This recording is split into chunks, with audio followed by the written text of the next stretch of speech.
everybody, welcome to General Hospital MV, my GA chapter show, and a happy holidays and Merry Christmas to all of you guys at home. I hope the holiday season is treating you well, but let's discuss GH because it was Christmas in Port Charles after all. So let's talk about JaSam first, because JaSam and their son Daniel deliver toys to the hospital for hashtag Toys for Tots. I'm going to plug that in right now. And Daniel hits them with a hard-hitting question. Why do we have to donate toys if Santa Claus delivers all the presents to all the girls and boys? And Jason's like, Sam, you can answer this one because, you know, memory loss, as if Jason didn't raise Michael. I'm finding it a little bit annoying that Jason always uses his accident as an excuse not to know certain things, as if he didn't live life the last, 25 years or however long it's been since the accident. Like, even if you weren't super into Christmas, you should know about it. Like, by now, you should know. I mean, Jason, for real, you are practically every kid on the show's uncle. Like, every kid. Every kid. You should know Christmas by now. But anyway, on a light note, Jason, Sam, and Daniel are going to spend Christmas Day together. However, unfortunately for us viewers, Christmas Day never actually gets shown in Port Charles. It's always Christmas Eve, and then we're back to it, a few days later after Christmas. So it's gonna happen off screen, as if JaSam fans didn't have enough to complain about already. Oh well, what can we do? At least Jason now knows about this whole Linda Black situation with Sam. She explained the situation to him and what's been going on. Apparently, this person's motive is to help Sam.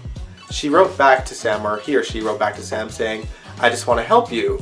And Sam's like, what? But anyway, I guess we'll find out more about this in the new year. Alright, so now I want to talk about Aiden, because Charlotte came to Aiden's house to apologize in the most ungenuine apology I've ever seen. She said sorry, and he was like, thanks. And she was like, that's it?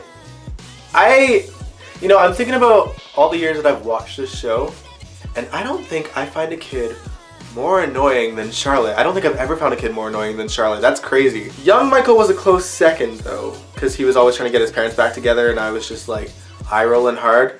But man, Charlotte's such a brat. Regardless of that fact though, I really do believe that she's gonna stop bullying Aiden, but she did say that there are other kids out there who do not like him and that are teasing him, and we do see Aiden playing a video game that calls him a loser. And I'm not sure if that's just a crappy video game or if there's like some Spinelli-esque third grader out there trying to, pick on Aiden through the interwebs. I don't know. But on the plus side, Cameron is being a really good big brother to him and trying to give him as much confidence as possible, which is very nice. I mean, we were getting some really good Weber Kids scenes this week. And let's talk about Cameron for a second, because he was trying to do a good deed for Oscar. He was trying to bake weed brownies for Oscar, but of course, Laura stepped in and baked the brownies with him before he could get the weed. And so he tried to cancel the deal, and the dealer was like, no, you come now and you give me my money and I will give you your product. I'm not really an expert on like drug deals. I'm not gonna pretend that I don't smoke weed, because I do sometimes, but like I feel like, the dealer could just sell it to someone else at this point. But he was so adamant in being like, no, I'm bringing this product to you, you need to pay for it now, as if like there's not going to be another client like right away, because like, hello, 2018. But anyway, needless to say, when Cameron was going to give him the money, Valerie conveniently was right there to watch it and arrested them both. Of course, Elizabeth was mad, but I felt like she handled the situation quite well. I mean, Cameron was coming from a good place. It was just a stupid decision to make. He is grounded again, of course, but we don't know what his fate is with the judge, so I'm sure we'll find out what's going on after Christmas. But I think they'll let it slide because, he was coming from a good place. Alright, now let's backtrack just a little bit and talk about how Valerie was conveniently there just in time to see Cameron make a drug deal. This happened outside of Charlie's pub, and she was inside Charlie's pub and had just run away from a kiss with Kristina. I was shocked. I did not see this coming. I mean, basically what happened was Valerie visited Kristina at work just to talk about the stress of the job and whatnot, and Kristina did her like DOD massage therapy thing to help her, calm down and see the positive things. And they looked at each other, and Kristina just went in for the kiss, and Valerie didn't really exactly back off. She let it happen, but when it got a little bit deeper, Valerie like pushed Kristina away, and she was like, I'm not gay, and just like freaks out and leaves. So, obviously Kristina was very upset. Valerie, she's got a good poker face. I'm not really sure what she's thinking. I don't know if she's questioning her sexuality or just like trying to process what just happened. But Kristina is obviously very upset over Valerie sort of, you know, deflecting it and running away. And that leaves Kristina feeling vulnerable enough to want to move in with Daisy and the DOD gang. Oh, I mean, this whole cult situation, I want to see the house and I want to see what's going on in there so that we can get more of the story. I don't like that so many things happen on off-screen GH and we're just supposed to imagine what's going on. I mean, show these things to us writers. Like, I know the budget is short, but like, utilize your budget to the things that the fans are saying they want to see, you know? Actually, what I want to know is, do you like Valerie and Kristina? Do you want them as a couple? I mean, I'm kind of here for it. Like, I'm into it, but there is a lot of controversy online. I mean, it could be just homophobic people and this and that. I don't know. I stay off Twitter. I don't have a Twitter. Instagram, I see certain things of people not wanting this relationship to go down. But everyone's like, Valerie is not gay. I mean, she might not be. We don't know. But it's, you know, it's 2018. People can experiment and do whatever they want, you know? But yeah, what do you guys think of them as a couple? Let me know in the comments below. Alright, so now let's talk about Kristina's grandfather Mike and Yvonne. I am so upset watching this story because it's so tragic. I mean, here you got Yvonne and Mike, both Alzheimer's patients, kind of forming a relationship. And of course, Yvonne is married, but she's forgetting her husband. And Marcus is upset for reasons that are very valid. But he is acting like Mike is pursuing Yvonne as if he remembers that she is married, when that is not the case. He is an Alzheimer's patient too. He's forgetting things just like the wife is. Yes, he's not as far gone as Yvonne is, but that doesn't mean he's not going, you know?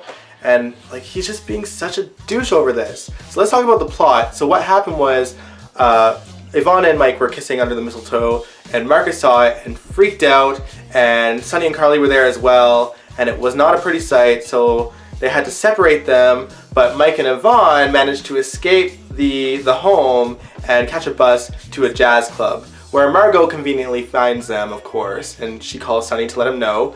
By the way, Carly is so pissed. I mean, she sees the writing on the wall at this point when it comes to Sunny and Margot, because it's just what Sunny does. And she's like saying she's gonna leave him, and like, you know, she probably will, but you know they're gonna get back together eventually at some point anyway. But anyway, back to Mike and Yvonne. So Sunny and Marcus go to the jazz club and get them.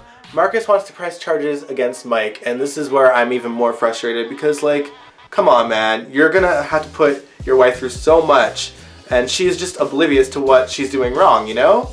And of course Margot explains that to Marcus and he backs down, but it's just like, dude, like, have some compassion for Alzheimer's patients. You know what Sunny and Carly are going through because you're going through the same thing, and you know that they're heading down the same road as you are, so why can't you show some compassion to Mike and what he's going through and just, you know, accept that he's forgetting certain things just like your wife is. I've never personally experienced anyone with Alzheimer's. My great-grandmother actually did have it, and it went to dementia and she eventually passed away. I didn't get to see it firsthand. My mother did and saw what she was forgetting every couple of minutes. So it must be incredibly hard. And I feel so sorry for what Sunny's going through, and Carly and everyone that loves Mike. And I feel sorry for Marcus as well, because this is, you know, this is the end for Alzheimer's essentially. She's not remembering him at all. She remembered him briefly for a second, but beyond that, she mistook him for her brother at one point. And, you know, the look on his face, it just sucks. It's just like, I feel like if I were witnessing, you know, my significant other, you know, falling in love with this patient, I feel like it would be hard, but I would have to accept it because, you know, if I'm seeing this every day with my significant other, like, you know, I'd be like, my hands are tied, I can't help, this is just what it is, and if this guy makes her happy right now, I wouldn't want to take that away, you know? It's a sad situation, and I understand Marcus's frustration. I just wish that he'd show compassion for Mike, because he's going through the same thing, you know? It's just, it's hard to watch, and it's frustrating to see him go after Mike the way he is. Alright, now let's talk about Nina and Valentin. I really don't want to, but we kind of have to. Nina got back together with Valentin, and of course there's a secret of her daughter not being her daughter lingering over his head, but of course, Peter changed his statement and they had to drop the charges against Obrecht, so she is keeping her word that she won't tell Nina.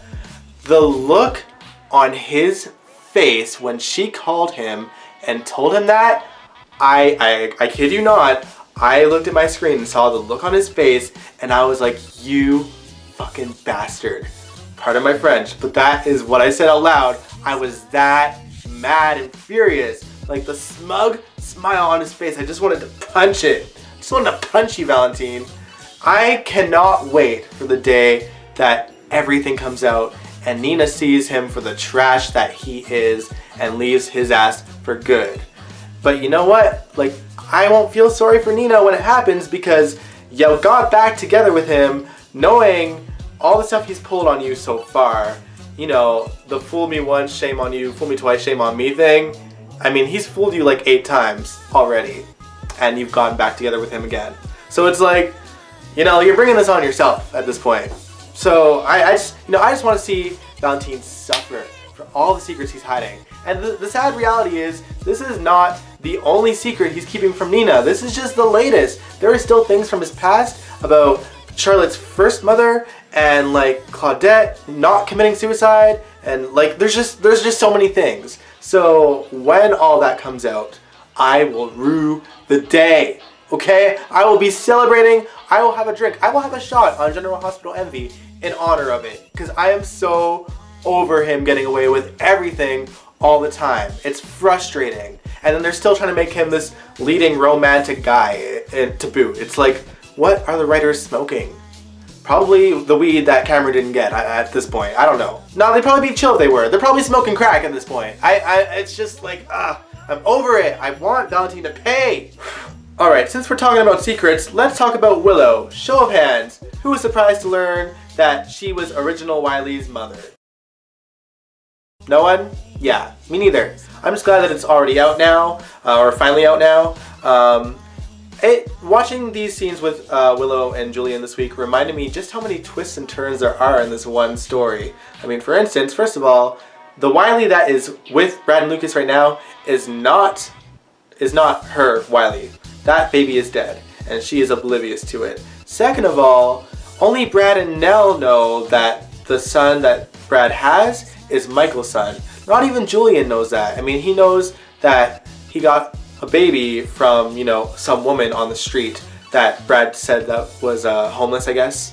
But yeah, he doesn't even know the Michael factor. And Dr. Obrecht, which I completely forgot about this, actually delivered Nell's baby. So she knows that Nell actually gave birth to a baby that was very much alive, not stillborn like, you know, Michael thinks. And apparently she's going to visit Nell next week, and I'm sure that Nell is going to provide something that Obrecht will keep the secret, because they're going to drag out these storylines into oblivion. But, you know, I guess I got to give the writers kudos for making so many twists and turns in this one story, because it's pretty elaborate for GH. Good job. Regardless, I need this to come out yesterday, okay? Alright, finally, let's talk about the Christmas episode of General Hospital.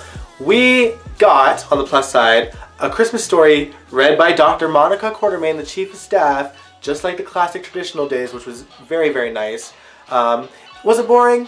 A little bit. And I'm kind of upset that we didn't get to see the parade of kids kind of going around the hub before the storytelling, but we can't win them all. The one thing that confused me was the crisis that happened. So something went wrong with the Santa suit. Bobby and Monica were kind of freaking out about it. Drew called Sunny to help them out with it. Sunny shows up, and somehow Christmas is saved. What did Sunny do? What did he do? Honestly, I am genuinely asking. I am so confused. I watched and I do not understand what went down. What did Sunny do to fix the crisis at hand? Obviously, Bobby was Santa Claus. I don't know if that had anything to do with it, but like, what did Sunny do? Like, how did Sunny save Christmas? How did he do it? I want to know, because they made such a big deal about Sunny showing up there, and like, he was just like, here I am, and then things were fixed. I don't get it. If you guys know what went down, please explain it to me in the comments below, because I'm going mental trying to figure it out myself. overall the episode was okay. Like, I felt like Anna's Christmas party was kind of pointless. Seeing Chet again was cool, although we didn't get to see Amy. Where is she? But anyway, yeah, traditional Christmas story, great. The Sunny thing, what? But beyond that, you know, it was okay. I liked seeing the Christmas story read again. I like when GH keeps its traditions, like the Nurse's Ball, and I hope that from here on out we will always see the Christmas story told, just because it was such a big thing since the 80s that they've done with Dr. Steve Hardy, and they did it with Alan. Monica should have been doing it ever since, so as long as we keep it going every year, I'll be okay. On that note, let me know what you guys thought of General Hospital this week in the comments below. And if you like this video, give it a big old thumbs up, subscribe if you want to, and I will catch you guys next time. And a Merry Christmas and Happy Holidays, whatever you celebrate. I hope that your holiday season is going really well. And I will catch you guys next time.